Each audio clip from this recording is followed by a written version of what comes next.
Magandang hapon, narito na nga ang pinakahuli sa lagay na ating panahon ngayong araw ng Thursday, January 2, 2025. Yung ating northeast monsoon o amihan sa extreme northern Luzon na muna nakakaapekto ngayon, kaya asahan natin sa Batanes yung maulap na papawirin na may mga kasamang pag-ulan dahil nga sa amihan o northeast monsoon. Samantalang itong shear line nakakaapekto sa nalalabing bahagi ng Northern Luzon at silangang bahagi ng Central Luzon. Itong shear line yung salubungan ng malamig na hangin galing northeast at mainit na hangin galing silangan. Itong shear line rin yung nagdadala ng maulap na papawirin at mga kalat-kalat na mga pag-ulan at mga isolated na thunderstorm sa Cagayan, Isabela, Apayao, pati na rin sa may Aurora. Samantalang easterlies o yung mainit na hangin galing karagatang Pasipiko, nagdadala ng maulap na papawirin at mga kalat-kalat na pag-ulan, pagkidlat at pagkulog sa Eastern Visayas, Quezon, pati na rin sa may Bicol region. Para naman sa lagay ng panahon sa Metro Manila at nalalabing bahagi ng ating kapuluan, asahan na natin yung bahagyang maulap hanggang sa maulap na papawirin na may mga pulupulong pag-ulan, pagkidlat at pagkulog. Ingat pa nga rin sa mga inuulan ng mga nakaraang araw pa dahil sa mga banta ng pagbaha o pagguho ng lupa. Sa kasalukuyan rin nga ay wala tayong namomonitor na low pressure area or bagyo sa loob or malapit sa ating Philippine Area of Responsibility. Para naman sa lagay ng ating panahon bukas, asahan nga natin itong shear line sa silangang bahagi na lang ng Northern Luzon, magdadala ng mga paulan.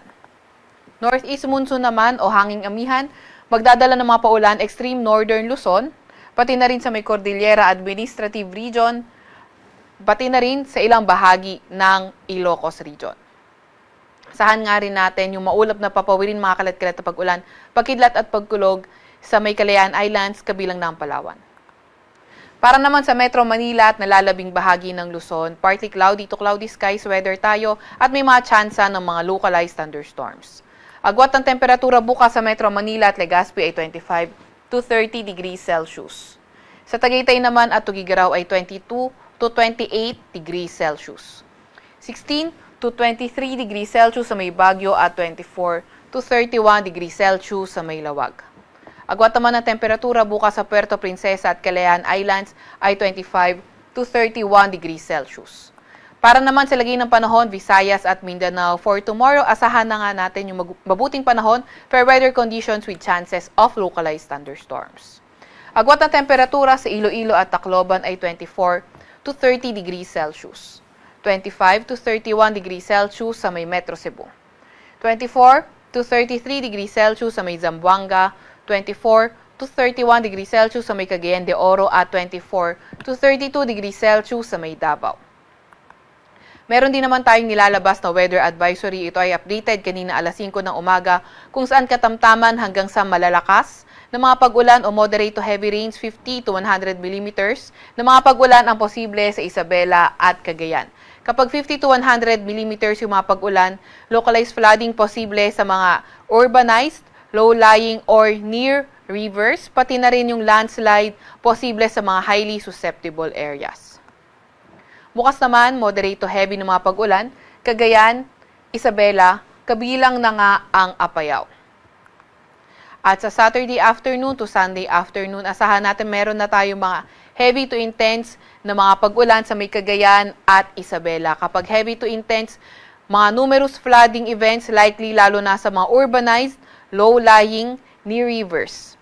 Landslide naman, likely sa mga moderate to highly susceptible areas. Samantalang moderate to heavy rains naman, Apayao, Kalinga, Mountain Province at Ifugao.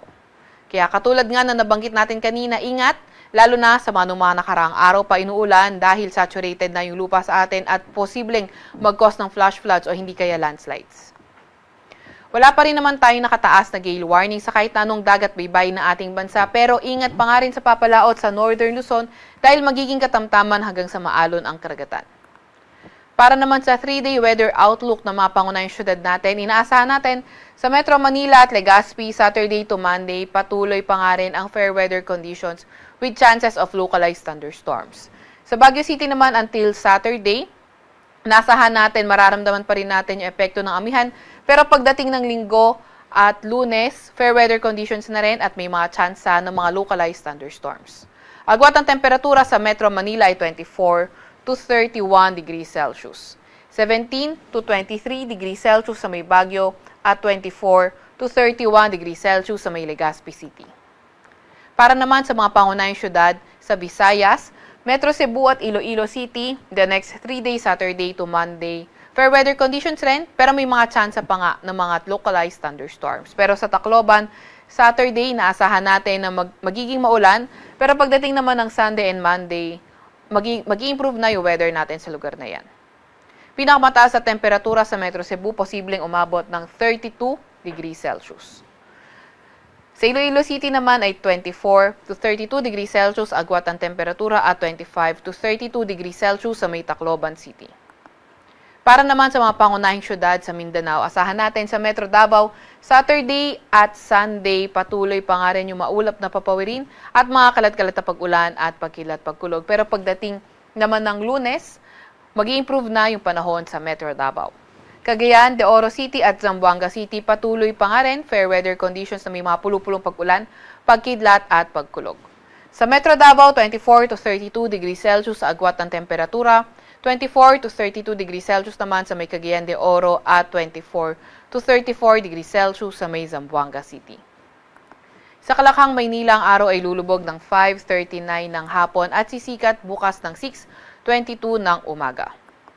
Huwag magpapahuli sa update ng Pag-asa. I-follow at i-like ang aming X at Facebook account, DOST_Pag-asa. Mag-subscribe sa aming YouTube channel, DOST-Pag-asa Weather Report. At para sa mas detalyadong impormasyon, bisitahin ang aming website, pag-asa.dost.gov.ph. At yan nga muna ang pinakahuli sa lagay na ating panahon mula sa Weather Forecasting Center ng Pag-asa. Veronica C. Torres, nag-ulat.